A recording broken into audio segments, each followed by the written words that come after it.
Syaitanirrajim. Bismillahirrahmanirrahim. Assalamualaikum warahmatullahi wabarakatuh.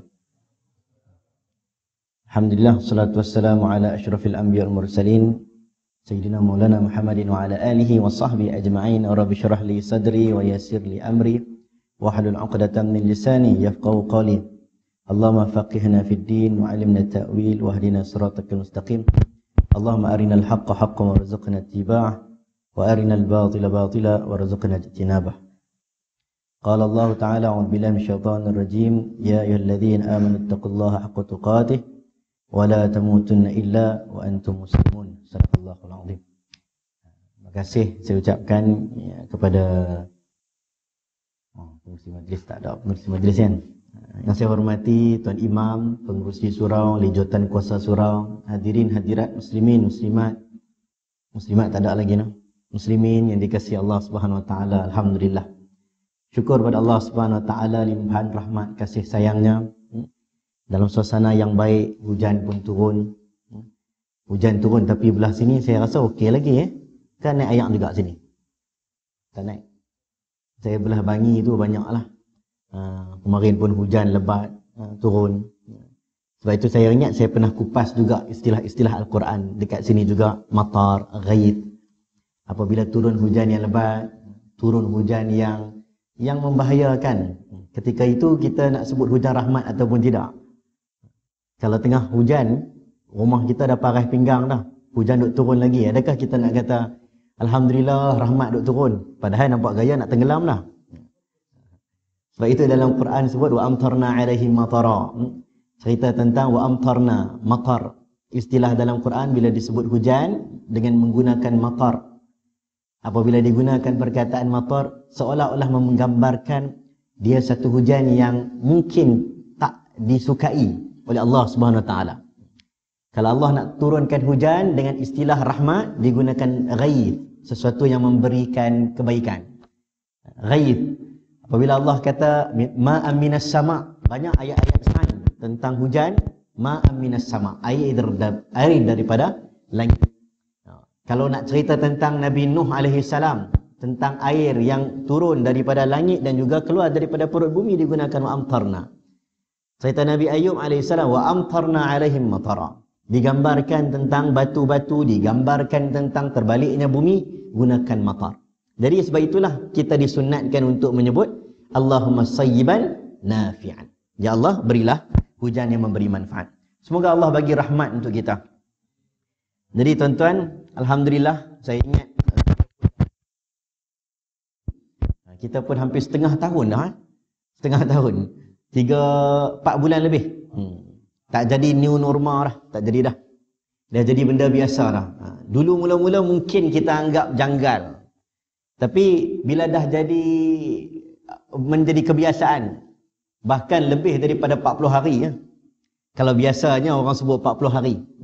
40, istilah 40 yang kita selalu sebut. Wa wa'adana Musa 40 lailah. Nabi Musa keluar 40 malam untuk mendapat wahyu daripada Allah. Seolah-olah 40 itu satu tempoh yang mematangkan manusia. Umur 40 hatta idza balagha ashuddahu wa balagha 40 sanah. Umur 40. Kalau orang motivasi kata buat 40 kali. Kalau Stephen Covey dia kata apa? 7. Apa itu 7 habit. Apa? 21 kali. Kalau kita membiasakan diri kita dengan 21 kali, lama-lama kita pun akan jadi orang yang janggal bila tak buat perkara yang kita dah jadikan itu satu rutin. Orang yang pergi solat 40 hari, 40 malam solat jemaah, dihilangkan sifat nifaq. Allah buang sifat munafik. Seolah-olah macam dah jadi rutin untuknya. Bila tak pergi semayang, dia rasa tak senang duduk. Sebab itu bila musim Covid baru-baru ni, mula-mula dulu. Kan kita tengok video. Saya tengok video. Saya ingat waktu tu video dekat Kuwait tak salah. Orang laungkan azan, muazzin laungkan azan. Muazzin laungkan azan, lepas tu dia menangis. Dia kata sallu fi buyutikum, sallu fi rihalikum. Yang mungkin kita pun tak pernah dengar sebelum ni. Kalau tak ada Covid ni tak pernah baca hadis sallu fi buyutikum ni. Saya cakap saya ni hidup dekat 30 berapa lah ni 36, lupa dah umur berapa. Kata mudah ni. 36 tahun tak pernah rasa macam ni. Ayah saya kata, Abah hidup 60 tahun tak pernah rasa macam ni. Suruh semayang dekat rumah. Jadi bila kita tengok video tu, tiba-tiba muazzin tu menangis. Sebahagian orang mungkin anggap, kenapa nak menangis? Tapi kita boleh faham, ada sebahagian orang yang memang hatinya betul-betul ar-rijal qalbuhu mu'allaqun fil masajid. Memang ada orang yang hatinya dah terikat dengan masjid. Jadi tak dapat nafikan. Ada orang yang betul-betul memang dia rasa tak senang, kenapa tak boleh main masjid? Kita tak boleh kata pula, oh waktu time tak. Tapi memang ada orang waktu time tak tutup dia tak main. Ada juga orang yang betul-betul tuan-tuan tak boleh dinafikan, memang dia rasa lama tak pi. Bukan saja-saja. Bukan kita kata tak ada. Ada orang macam tu. Minal mu'minin rijalun sadaqu ma'ahadullah ilaih. Ada di kalangan kaum mukminin itu yang Allah membenarkan apa yang disebut dalam Quran hadis. Kalau dia kata dia sanggup bagi hartanya semua, ada dalam dunia ni orang sanggup korbankan hartanya. Dalam Quran kata ada orang sanggup gadai nyawa, ada. Jadi kita anggap benda tu dongeng, sebenarnya benda tu ada. Jadi hari ini insya-Allah kita sambung balik at-tibyan fi adabi hamlatil Quran. Seingat saya yang rajin lupa ni. Betul kan? Betul lah. Kita sambung muka surat 22, betul? Betul? Saya lupa, tuan-tuan saya rasa lagi lupa. Oh ya, betul. 15 12. Saya baik ada pen tulis. Okey, sebab itulah qaidul ilma bil kitab. Ikatlah ilmu kamu dengan menulis. Jangan kata tuan-tuan saya pun lupa, tarikh tak tulis, habis lupa kat mana stop. Tadi saya duk ingat, saya baca dah masuk bab baru tau. Petang tadilah bila baca-baca tengok sikit rasa macam dah banyak dah ni kot. Rupanya bila bagi tahu kata 22 tu kira patah balik ni. Tak apa. Duk ingat dah jauh dah pi. Rupanya baru lagi. Tak apa. Kita mengaji ni tuan-tuan. Tambah-tambah mengaji ilmu nak mempelajari Al-Quran. Adab dalam mempelajari Al-Quran. Semua orang nak bahagia. Al-Quran datang memberikan kebahagiaan bagi manusia. Sebab itu bila Nabi SAW bila dia stres turun surah dalam juzuk amma, surah motivasi. Antaranya Ad-Duha. Antaranya surah Alam Nashrah. Yang mana memberikan ketenangan bahagia bagi Nabi SAW. Sebab itu kita ni nak bahagia. Semua orang nak bahagia. Hari ni ramai orang stres. Stres sebab bisnes tak menjadi. Ini bulan 9. Macam mana moratorium pun dah tak ada dah. Semua orang dah mula. Orang yang dah buat perniagaan. Ada sebahagian orang kena buang kerja. Stres. Walanabluwannakum bisyai'in minal khauf. Ketakutan, kebimbangan. Bagi orang yang buat bisnes dia takut dah ni. Nak main bulan-bulan yang bahaya. Ada sebahagian orang duk bimbang dah. Dia punya majikan bagi hin-hin. Kata kononnya mungkin dia tak lama bekerja. Khauf. Ketakutan ni satu benda yang menjadikan musibah untuk kita. Kita rasa tak senang ni satu benda yang tak boleh. Dia satu ujian. Sebab itu bila kita bincang tentang tafsir surah Quraisy. Dia tak ada Al-Quraisy lah. Surah Quraisy. Li'ila fi Quraisyin ilafim rihlat asyita'i was-sayf. Isu tentang strategiknya bumi ataupun geografi bumi Mekah.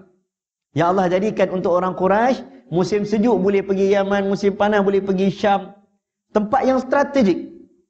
Dia satu tempat yang menggambarkan apa yang di hujung surah Quraisy, alladzina at'amahum min ju'in wa amanahum min khauf. Negara yang strategik, negara baladul amin, iaitu Mekah. Negara yang tenang, negara yang bahagia. Salah satunya dia ada kempen besar, kempen memberi makan bagi orang yang lapar. Ni kempen memberi makan orang yang lapar. Rakyat kelaparan, macam mana nak selesaikan masalah orang yang lapar? Wa amanahum min khauf. Negara dalam ketakutan, macam mana nak menjamin menghilangkan ketakutan di kalangan masyarakat. Jadi Mekah ni bumi yang keamanannya terjamin. Digambarkan dalam Quran, Allah bagi keutamaan bagi orang-orang Quraisy. Salah satu bangsa yang disebut dengan clear di dalam Al-Quran, bangsa Quraisy. Jadi macam itulah kita. Kita baca Quran, kita nak dapat kebahagiaan. Salah satu benda yang mungkin hari ini kita ada, ketakutan, kebimbangan, kita pun mula gaji Al-Quran. Nak kaji Al-Quran, tapi kita tidak ada adab-adab dengan Al-Quran, maka kita akan sukar untuk dapat buku yang sangat bernilai dengan tamadun peradaban. Sebab itulah kita mula kaji, kita tengok yang nak mengaji Quran dan nak mengajar Quran kena ada adab. Dua-dua kena ada. Ustaz yang nak mengajar, dia pun kena ada. Tidak ada anak murid yang baik melainkan melalui guru yang baik. Jadi kita akan tengok sikit dalam fasal keempat ini. Saya bagi laju sikit, sebab dia rasa sampai bila nak habis ni kan. Okey, pertamanya dia kata pengajar, al-muallim mesti memiliki akhlak yang baik sebagaimana ditetapkan syarak, berkelakuan terpuji dan sifat-sifat baik yang disunnahkan Allah SWT, seperti zuhud terhadap keduniaan dan mengambil sedikit darinya, dan tidak mempedulikan dunia dan pencintanya. Cantik. Tidak mempedulikan dunia dan pencintanya. Sifat pemurah dan dermawan serta budi pekerti mulia. Wajah yang berseri-seri tanpa melampaui had. Tu dia. Handsome pun tak boleh melampaui had. Penyantun. Maksudnya tak ada lah sampai kita pun duk perhati muka ustaz tu sangat. Ustaz tu tak handsome, kita pun tak mau mengaji. Tak jadi. Walaupun dalam Matla'il Badrain, dulu ulama ada bincang, kitab Jawi Melayu dulu, pemilihan imam, tuan-tuan boleh perasan? Ada. Imam ni kita pilih berdasarkan orang yang baca Qurannya baik. Ikut semayang apa? Ikut semayang apa? Kalau semayang Nabi, bila mana Nabi sakit, kenapa Nabi tidak melantik? Seperti dikatakan oleh Ibn Mas'ud, antaranya kalau kamu nak dapat bacaan yang baik, antaranya Khabbab al-Arad. Antaranya Nabi pun pernah sebut, kalau kamu nak dapat bacaan yang baik, Ibnu Mas'ud, Ubay bin Ka'ab, Muaz bin Jabal. Tapi kenapa bila Nabi sakit, Nabi tak lantik orang-orang ni? Nabi lantik Abu Bakar. Ada sebab. Sebab dia nak memberi gambaran peralihan kepimpinan. Dan nak bagi syarat tu. Sehingga bila Umar jadi imam pun, Nabi tak berapa seronok. Waktu itu Nabi duduk kat rumah. Umar pergi naik jadi imam. Umar ingatkan, ada orang bagi tahu dekat dia, bagi syarat, Umar naiklah jadi imam. Umar terus jadi imam. Tengah Umar jadi imam, Umar duk dengar daripada belakang, Abu Bakar, Abu Bakar. Nabi duk sebut Abu Bakar, Abu Bakar. Habis sembahyang, dia pusing belakang, dia tanya, siapa yang bagi tahu dekat aku tadi tu? Kata aku kena jadi imam. Kawan tu bagi tahu. Dia kata, dia nampak Nabi tak boleh main. Jadi dia kata Abu Umar lah. Sebab Umar ni nampak gaya macam orang yang suaranya besar, suaranya sedap. Umar kata, wallahi, demi Tuhan, kalaulah Nabi tak suruh aku jadi imam, aku takkan jadi imam. Siapa pandai-pandai suruh aku pergi? Dia malu. Malu dengan Nabi SAW. Jadi, kat mana tadi tu cerita Umar tadi? Suara. Jadi bila mana Umar jadi khalifah. Umar jadi khalifah pada musim Ramadan, baru-baru ni kita terlepas Ramadan. Tak terlepas. Cuma kita sendiri jadi imam kat rumah. Tuan-tuan jadi imam lagi kat rumah? Kau dah pupus dah? Kita jadi imam kat rumah kan? Waktu kita jadi imam kat rumah, waktu tu keluarlah macam-macam. Nak pilih imam macam mana, soalan pun banyak. Orang perempuan pun tanya soalan macam-macam. Boleh tak kami jadi imam? Ada soalan tuan-tuan. Saya buat kelas khas, kelas kat Instagram. Okey, antara hukum imam dan makmum. Soalan ada tanya macam tu. Boleh tak saya jadi imam? Ada juga soalan yang mereka bergurau. Dia kata apa? Ustaz, yang saya tahu Quran turun 114 surah. Tapi saya rasa macam suami saya tahu kata 2 surah saja turun. Dia bergurau. Jadi kita pun waktu tu tengok imam berdasarkan apa dia? Semayang jenazah? Anak. Sebab tak baca. Doa lebih penting. Kalau kata ada bapa lebih utama. Kena ingat lah. Bapa dulu baru anak. Kalau ada bapa. Orang nak doa. Tapi kalau semayang tarawih, Tamim Ad-Dari, Ubay bin Ka'ab. Ini dipilih oleh Umar. Dia tak pilih Ali bin Abi Talib. Dia tak pilih Uthman bin Affan. Sebab apa? Waktu itu masmuk nak dengar bacaan Quran. Dia ada sebab-sebab tertentu. Jadi bila pemilihan imam, salah satunya dalam kitab Jawi itu, lepas tengok baca, kalau semua baca okey, ni semua qori-qori hebat. Semua qori UK Bistari.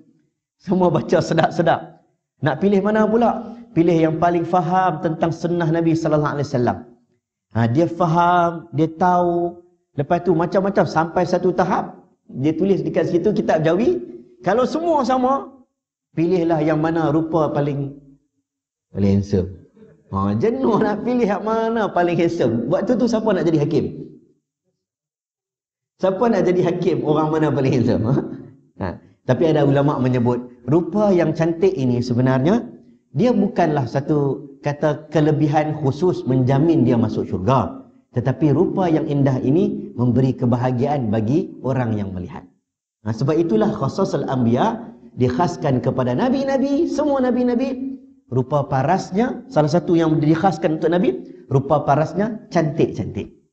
Sebab itu bila kita baca Israiliyat cerita Nabi Ayub alaihissalam, dia sakit tetapi cerita sampai detail dia sakit, busuk, orang lari tu, ulama dia stop kat situ.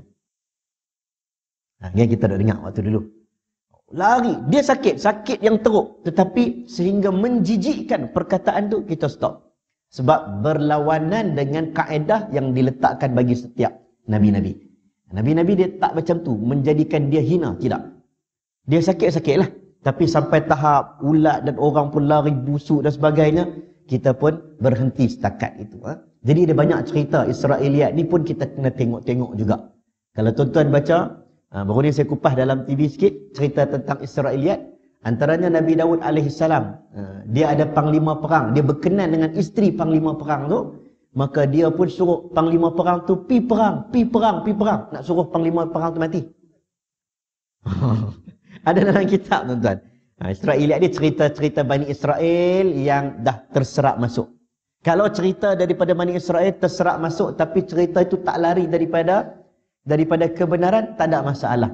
Tapi kalau ada benda yang meragukan, maka kita tolak pula dah. Tolak jauh-jauh. Tambah-tambah atas kemuliaan Nabi Allah. Takkan nak kata Nabi Allah ni sampai tahap macam tu nak mengorat perempuan. Maka dia tak sesuai untuk seorang rasul. Baik. Jadi kalau kita tengok ke akhlak ni,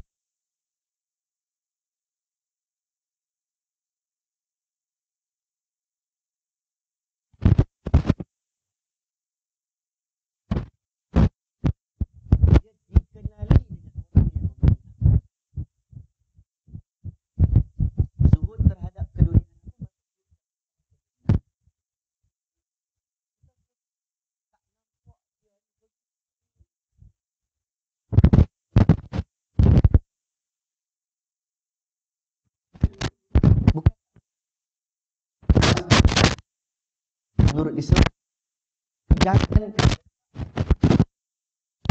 dalam tangan kita ada masalah. Orang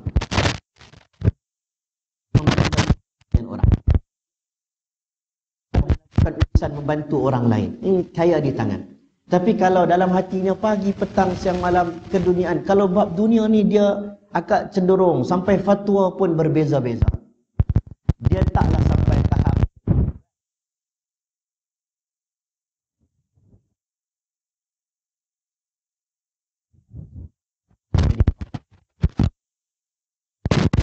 fatwa. Kalau rumahnya tidak ada gandum, maksudnya tak ada beras. Bila tak ada beras, dia tak makan, jangan bagi dia keluar fatwa. Takut dia keluar fatwa dalam keadaan lapar, keluar fatwa yang tak betul. Saya ingat hakim pun ada macam tu juga.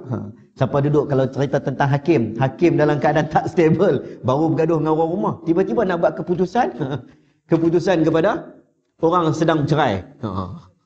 Jenuh, habis cerai balik, lagi bercerai orang. Jadi hakim pun ada keadaan dia, qadhi pun ada keadaan dia. Tetapi digambarkan orang yang dikatakan pengajar ilmu Quran itu tidaklah terlalu dia melampaui had dalam mengambil keduniaan. Sebab itu kalau kita mengaji ilmu Al-Quran, kalau kita mengajarkan ilmu Quran, ada satu hadis yang masyhur dan semua orang hafal. Khairukum man ta'allama al-Quran wa 'allamah. Sebaik-baik kamu orang yang mengajar Quran dan orang belajar Quran dan mengajarkan Quran. Kenapa hadis ini ada? Sebab nak memberi semangat kepada pengajar Quran. Mungkin ada hari dia belajar, dia mengajar, orang bagi duit lebih. Mungkin ada hari dia mengajar, orang bagi duit sikit. Bila orang bagi dia sikit, dia jangan rasa macam Allah duka citanya. Kan? Dia rasa macam awak lah sikit sangat. Dia orang yang mengajar Quran, sebab itu dia tenang. Sebab dia pasti dan yakin dan pasti duit ringgit yang dia dapat tu tak boleh ganti dengan apa dia dapat di hari akhirat. Allah memberi kata-kata begini, supaya orang itu rasa begitu. Yang mengajar tu rasa begitu. Yang nak memberi tu dia bagilah. Dia nak bagi seronok sikit kat ustaz tu silakan. Tapi yang mengajar tu kalau boleh tu elakkan. Elakkan. Kita kalau sesama ustaz pun kalau kita sembang, jangan nak sembang sangat benda-benda macam ni. Takut-takut orang dengar pun tak berapa cantik. Sebab satu benda yang bernilai di sisi Allah, tak mungkin kita bandingkan dengan dunia yang murah ini. Innallaha la yadribu innallaha la mithqalat ayat Quran. Allah meletakkan perumpamaan dengan dunia ini hanya dengan setaraf nyamuk sahaja. Ba'udah. Menggambarkan bahawa kamu akan dapat sesuatu yang kamu tak mungkin kamu gambarkan di dunia ini. Sebab itu zuhud tu. Zuhud tu menjadikan seorang guru itu dihormati, menjadikan guru itu disukai dan dicintai. Sifat pemurah dan dermawan. Ini banyak di kalangan guru-guru. Kalau kita baca Imam Abu Hanifah, dia tanya anak murid dia, kalau dia sayang ke anak murid tu selalu datang hadir kelas. Selalu datang. Antaranya Abu Yusuf. Dia ada dua orang anak murid, Abu Yusuf dengan Muhammad bin Hasan Al-Syaibani. Abu Yusuf duduk kat depan, rajin mengaji dengan dia. Satu hari Abu Yusuf tu, bapa dia pesan, Abu Yusuf, engkau janganlah hadir ke rumah ataupun kelas pengajian Nu'man bin Thabit, iaitu Abu Hanifah. Janganlah pergi kat dia. Sebab dia tu, dapur dia, gandum dia grade A. Lebih kurang macam tu lah. Nak gambarkan, Abu Hanifah, dia tok guru, tapi dia dah kaya. Abu Hanifah ni milioner. Dia dah kaya. Engkau ni tak ada duit, duk pergi mengaji, macam mana nak dapat duit, nak sara kehidupan? Maka dia pun ada hari dia stop kelas Abu Hanifah. Abu Hanifah pula tengok-tengok mana anak murid kesayangan dia. Abu Hanifah tanya, Abu Yusuf pergi mana? Akhirnya Abu Hanifah dapat tahu, kata dia pergi kerja. Abu Hanifah kata, jangan pergi kerja. Nah, ambil duit aku. Dia bagi berapa dirham. Macam scholarship lah hari ni. Ada orang yang boleh mengaji, yu'til hikmata man yasha. Ada orang cerdik, kita tengok budak ni pandai lah, seronok dia rajin mengaji, tapi dia tak ada duit, keluarganya susah. Apa guna asnaf fi sabilillah? Betul? Apa guna kita yang ada duit, sponsor dia, bagilah dia mengaji. Kita nak mengaji, duk an ban ben tak habis. Bagi kat dia. Sebab dalam kampung kita mesti ada seorang dua orang yang mungkin kita tengok Allah bagi kat dia kelebihan. Dia pandai. Kita harap nanti suatu hari nanti dia balik, dia mengajar kita pula. Baik, digambarkan sifat warak. Warak ni apa dia? Warak ni orang sebut dulu jalan cari duit shilling kat bawah. Duduk-duduk dah. Warak ni orang yang takut dengan benda syubhah. Orang yang takut dengan benda syubhah.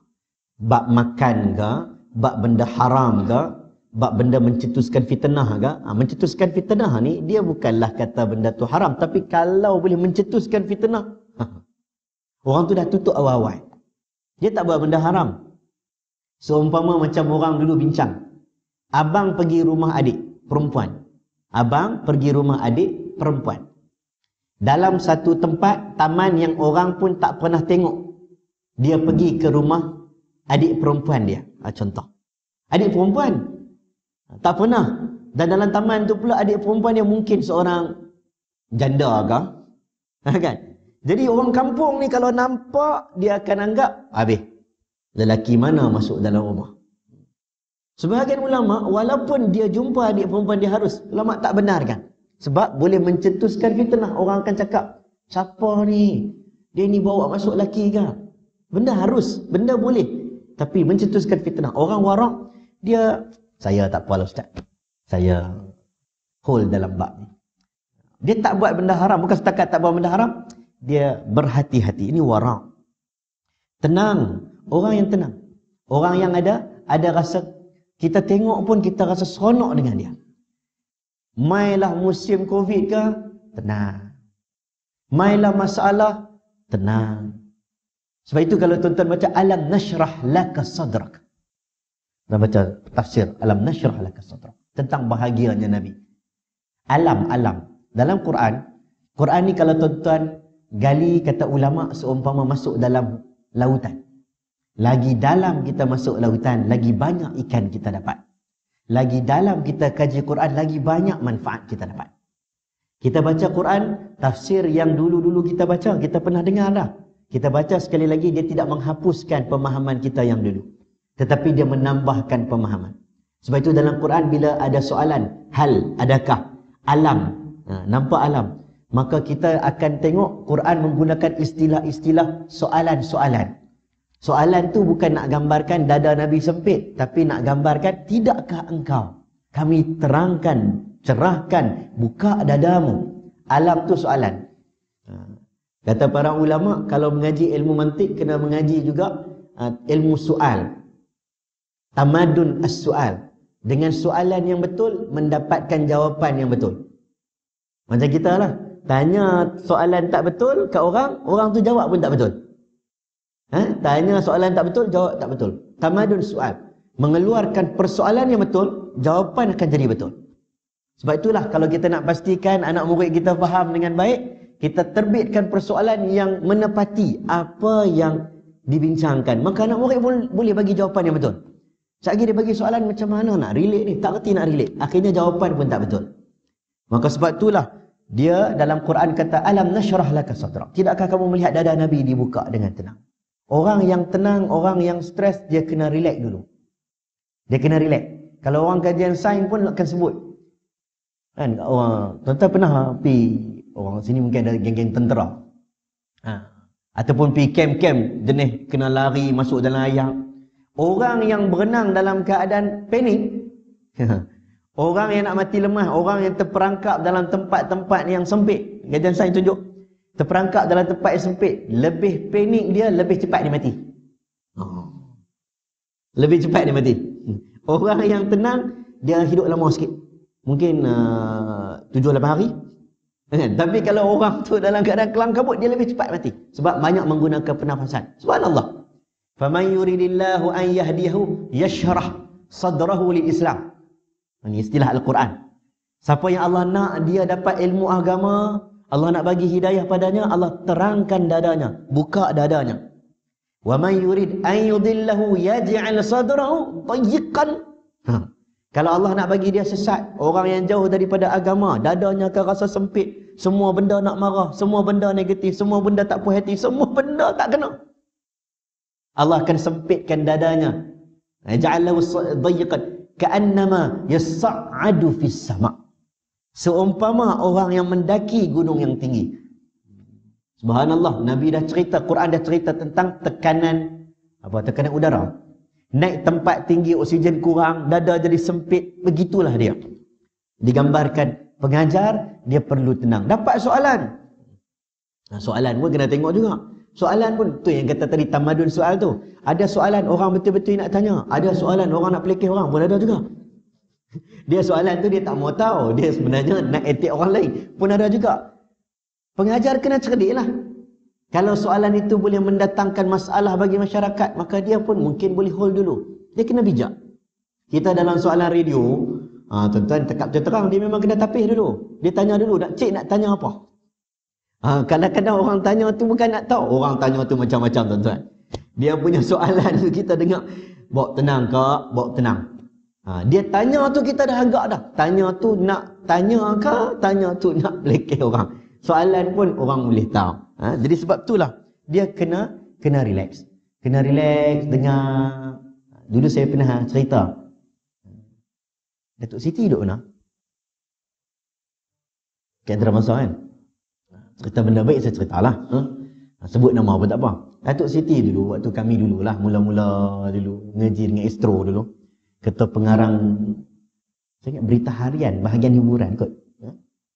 Editor macam itulah. Editor macam tu. Dia cerita kat kami cara nak jawab dengan media. Kelas cara nak jawab dengan media. So no, interesting. Kita tak pernah ikut kelas macam tu. Dia ajak. Sebab waktu tu, zaman dulu tu, waktu 2010 Imam Muda tu, waktu tu yang datang CNN, BBC. Tak pernah CNN, BBC nak main interview dunia TV kat Malaysia. Dia main habis daripada London, daripada apa. Dan ada persoalan yang saya jawab, saya menyesal sampai hari ni. Tapi tak apalah, dah lama dah. Sebab CNN dia main tanya, dia pandai, dia macam-macam mai. Ada yang Jews datang, ada orang Jerman tu dia nak duduk rumah kita. Saya duduk PPR dekat Desa Petali dekat kampung Malaysia. Ada orang Jerman tu perempuan. Dia kata, saya boleh tak? Dia minta izin dengan isteri saya. Boleh tak? Saya nak tumpang rumah, nak ambil detail pagi sampai esok buat apa kat rumah. Dia nak tumpang rumah kita. Memang tak boleh, rumah kita pun besar tu ya. Tapi dia orang memang nak tahu. Sebab itulah bila dia datang dia tanya, ni pengalaman ke? Saya tak lupa BBC. Dia tanya, kita pun cakap orang putih pun lebih kurang. Dia tanya tentang apakah yang mesej yang kamu nak bawa dalam Islam. Saya pun nak jawab itu tu, kita pun guna-guna orang putih sikit-sikit. Kita jawab kita nak membawa Islam yang lebih damai, Islam yang lebih baik. Jadi dia tanya, adakah sebelum ini tidak damai? Tuan-tuan, kita tak cerdik ni memang kena dah. Tapi waktu tu memang tak cerdik pun. Dan ada soalan yang dia tanya, seperti mana kita tengok, dia buat simpati lah, dia main simpati. Kita tengok kezaliman berlaku di Palestin, kezaliman berlaku di negara-negara Arab, menjadikan orang-orang Islam bangkit mempertahankan diri mereka. Apa pandangan anda? Saya pergi baca ayat Quran. فَلْيُقَاتِلْ فِي سَبِيلِ اللَّهِ الَّذِينَ يُقَاتِلُونَكُمْ وَلَا تَعْتَدُوا فَمَنِ اعْتَدَى عَلَيْكُمْ فَاعْتَدُوا عَلَيْهِ بِمِثْلِ مَا اعْتَدَى عَلَيْكُمْ. Ini menyesal ayat Quran betul, tapi tak kena gaya tanggungjawab. Bagaimana, ni ayat tentang perang. Bagaimana mereka buat kepada kita, begitulah kita balas balik pada mereka. Ni ayat tentang konteks perang. Perang memang macam tu. Jawapan betul, Quran. Tetapi ini media barat. Sepupu saya duduk kat London waktu tu. Dia hantar mesej dekat mak. Mak tak tahu nak pergi. Waktu tu handphone tak boleh pakai, apa tak boleh pakai. Mak telefon dekat writer Astro kata, kena jaga-jaga, kena buat kelas jawab dengan media. Jadi antara tips yang pengarang ataupun ketua editor, saya tak ingat, majalah hiburan, dia kata, Ustaz, lepas Ustaz habis daripada program ni, wartawan dia tidak akan tanya, apakah rahsia Maulidur Rasul? Dia tak tanya dah. Dia tak tanya, apakah impian Ustaz bila dah besar nanti ke dan sebagainya. Tak tanya dah. Habis dia tanya apa? Dia akan tanya, Ustaz ada tak kahwin seorang lagi? Macam tu. Tuan-tuan nampak tak? Dia punya hiburan. Ni ikut kita punya bidang lah. Kalau ada bidang wartawan rencana, jawab. Saya pun kalau ni wartawan berakam, wartawan marah. Kadang-kadang saya tak jawab, tak angkat phone lah. Bukan kita tak nak jawab. Saya rasa ada benda yang biasanya kalau dia jujur, dia akan sebut yang betul. Tapi ada yang jujur, tapi kerja dia orang nak twist untuk dia cakap yang betul, tetapi jawapan tu mungkin tak kena gaya. Ada seorang selebriti tangkap gambar dengan anjing. Kata, dia duduk sebelah anjing. Ustaz, apa hukum? Apakah pandangan Ustaz? Saya cakap dekat dia, saya pun tak tengok lagi gambar tu. Jadi dalam mazhab ni ada banyak-banyak pandangan. Cumanya dalam mazhab Syafi'i ni tak bolehlah anjing sebagai as a pet. Cumanya tak tahu dia pegang tak pegang ke, ataupun dia pergi duduk sebelah anjing dia tangkap gambar. Tapi Ustaz, dia duduk tapi bukankah benda ini mendatangkan fitnah? Kita pun kalau benda itu mendatangkan fitnah, mintalah kepada dia untuk explain dekat peminat dia. Besok keluar paper, dia tulis apa? Mahmudah Ashraf memberitahu kepada artis ni lah, tak mahu sebut nama, sila beri penjelasan. Tuan-tuan nampak? Kita kena pandai lah. Akhirnya dia ajar kita, dia kata antara orang yang hebat dalam berhadapan dengan media, salah satunya Datuk Siti Nurhaliza. Beza waktu dia keluarkan lagu mula-mula, Jerat Percintaan, Mawarku. Ingat? Beza dengan lepas berapa kali dia juara anugerah lagu tu, salah satunya bila tanya soalan, dia akan ambil 10 saat. Ini orang politik boleh ambil. Dia akan ambil 10 saat untuk menjawab. Contoh, Datuk Siti, bagaimana hubungan Datuk Siti? Contoh dia belum kahwin dengan Datuk K. Kami dengar cerita ada hubungan dengan Datuk K, contohnya. Datuk Siti akan ambil 10 saat dulu. Macam mana? Dia akan, pandailah kamu ni tanya soalan macam ni. Saya nak jawab pun susah. Sebenarnya dia sedang ambil 10 saat untuk berfikir. Susah betul soalan ni, pandai bergurau. Itu semua 10 saat untuk berfikir. Jadi ustaz-ustaz, politician, orang agama, kadang-kadang bagus juga tips-tips macam ni.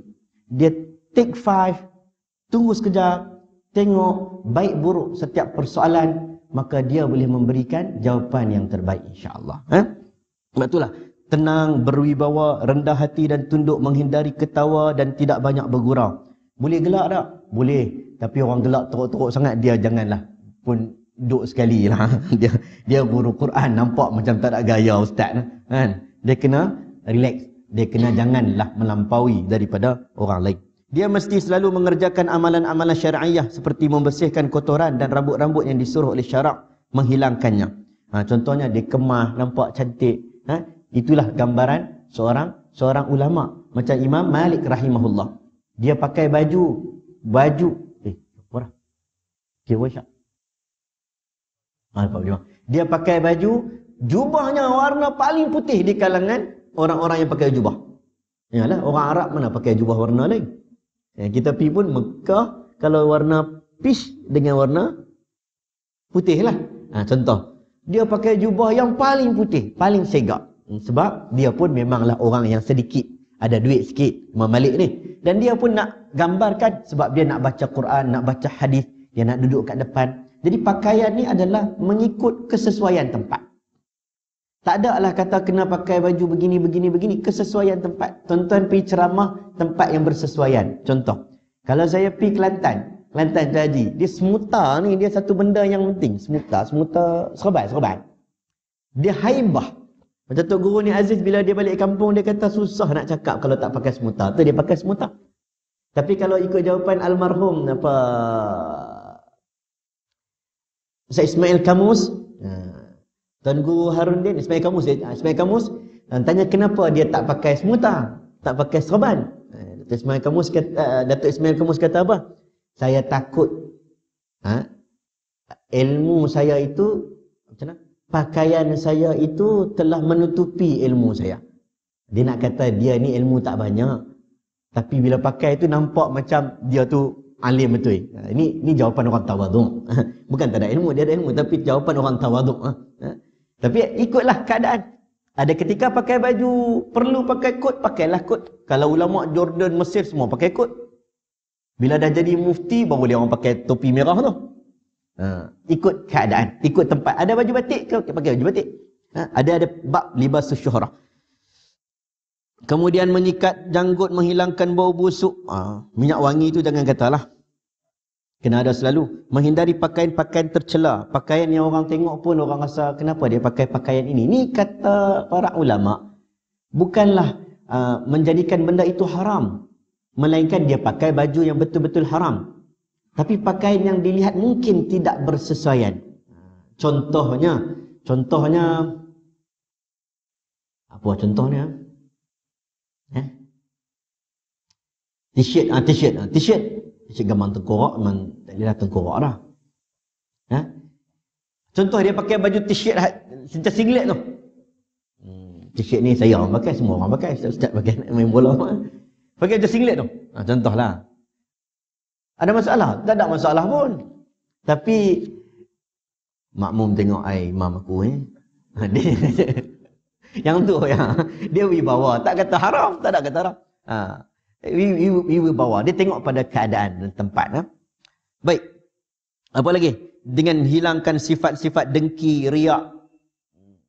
Seorang pemimpin dia tidak boleh ada sifat hasad. Seorang guru tidak boleh sifat hasad. Kalau ada sifat hasad, dia tak senang dengan anak murid dia bila anak murid dia pergi kat kelas lain. Ini banyak berlaku. Kadang-kadang dia rasa dengki dengan guru-guru yang lain. Bila dia ada sifat hasad, dia mula tak senang duduk tengok anak murid dia pergi kepada guru-guru yang lain. Ini satu sifat yang tak boleh ada bagi seorang guru. Kalau tidak, Macam mana anak murid nak dapat manfaat daripada ilmu dia?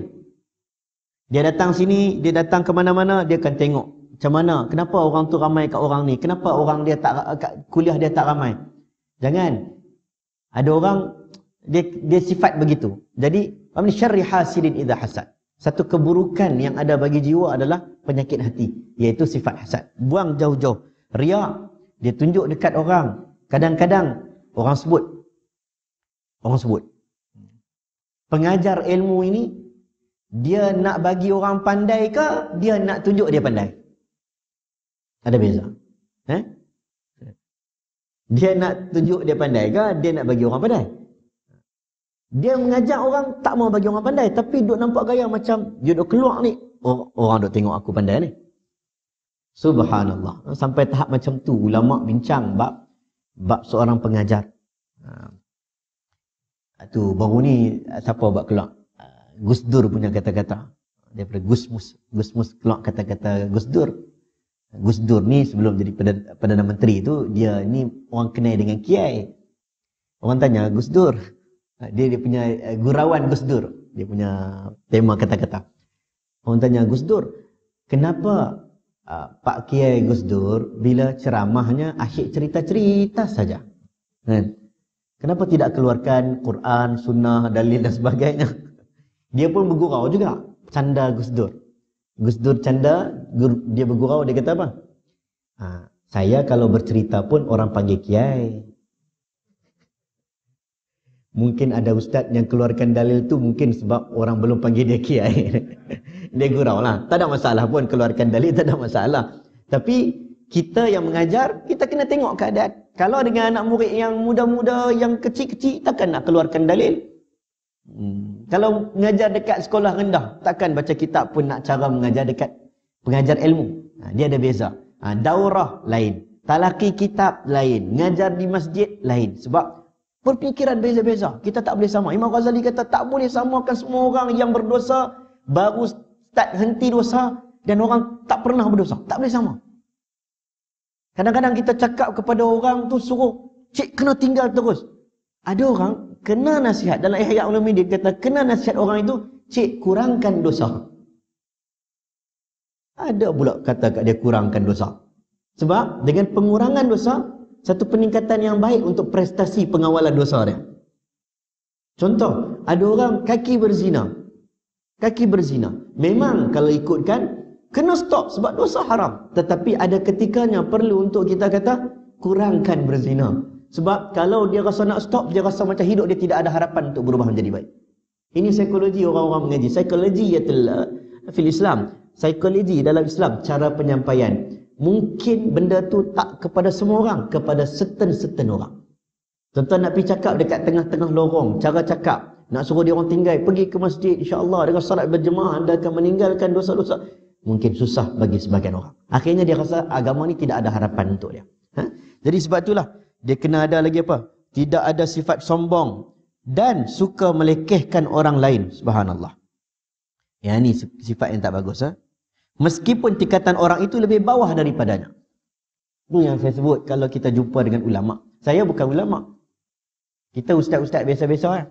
Tapi saya sebut terang tuan-tuan. Ramai ulama yang kita jumpa. Allah bagi kesempatan untuk kita jumpa. Bila kita jumpa nak salam pun, mereka pun tak apa-apa nak. Tak payah cuci tangan lah. Macam tu. Dia tak berapa, orang kata apa? Janganlah, bukan mesra. Dia tak berapa, janganlah terlalu agung-agungkan dia sangat. Sebahagian. Dan ada sebahagian. Saya pernah cerita kat sini. Arwah dah meninggal dah. Ahli Jawatan Kuasa Fatwa Kedah. Umur kat 90 tahun dulu. Syekh Tahir apa nama dia? Arwah. Dia duduk dekat Pantai Johor. Dekat dengan Pantai Johor lah. Orang tak panggil dia Pantai Johor, orang Kedah. Pantai Johor. Satu masjid. Saya kena ceramah. Ceramah. Dia duduk depan. Allah. Tuan-tuan. Dia ni duduk umur kat 90 tahun dah. Anak duduk papa. Duduk sembahyang kat rumah. Tapi sebab nak main dengar. Dia duduk depan. Tak boleh ceramah dah. Tuan-tuan pun ada depan saya pun. Saya rasa risau. Macam ulama juga. Kita pergi jumpa dia. Kita jumpa dia, salam dia. Depan orang ramai. Orang ramai pun bawa dia. Ustaz, kenal tak Syekh? Syekh ni macam ni. Salam-salam. Kita share kalau tak betul bagi tahulah, tak betul bagi tahulah. Dia depan orang duk ahsanta ya akhi. Bagusnya. Mengaji ilmu minal mahdi ilal lahdi, mengaji sampai liang lahat. Subhanallah, tasyabab. Mulut duk puji ya. Habis kuliah semayang isyak nak balik. Kita dah masuk kereta, sedang-sedang anak ada ketuk tingkap. Rupanya dia pun main. Kita keluar balik lah, dia main kat tingkap. Dia main kat tingkap. Dia kata, Syekh. Syekh tu maksudnya kita lah. Dia panggil tu bukan kita ni Syekh. Dia panggil Syekh. Enta sebut tarbiyah. Dalam wazan bahasa Arab, tarbiyah itu tidak ada tarbiyah. Mengaji makin tinggi, makin ada ilmu, makin tunduk ke bumi. Tak sombong. Walaupun kita lebih rendah daripada dia. Kalau dia tegur kita pun orang tak ada masalah. Nak malu apa? Lainlah budak tadika. Ustaz baca hadis tak betul. Yang tu malu tuan-tuan. Tapi yang tegur tu adalah orang besar. Itu, ni susah. Kita nak dapat. Melainkan dengan terus menerus mengaji dan menjadi orang yang seperti yang kita lihat. Contoh-contoh sebegini. Anda mungkin tuan-tuan pernah dengar banyak kali saya sebut tentang Sufyan Ats-Tsauri tarik Imam Auza'i, tarik unta dia, tarik tali unta. Orang semua nampak, dia kata tengoklah hebatnya Imam Auza'i nak masuk dekat bumi kita ni, Imam Syam. Orang tak tengok Imam Auza'i. Dia nak agungkan Imam Auza'i, imam besar. Orang tak tengok kat Imam Auza'i, orang tengok kat Sufyan Ats-Tsauri.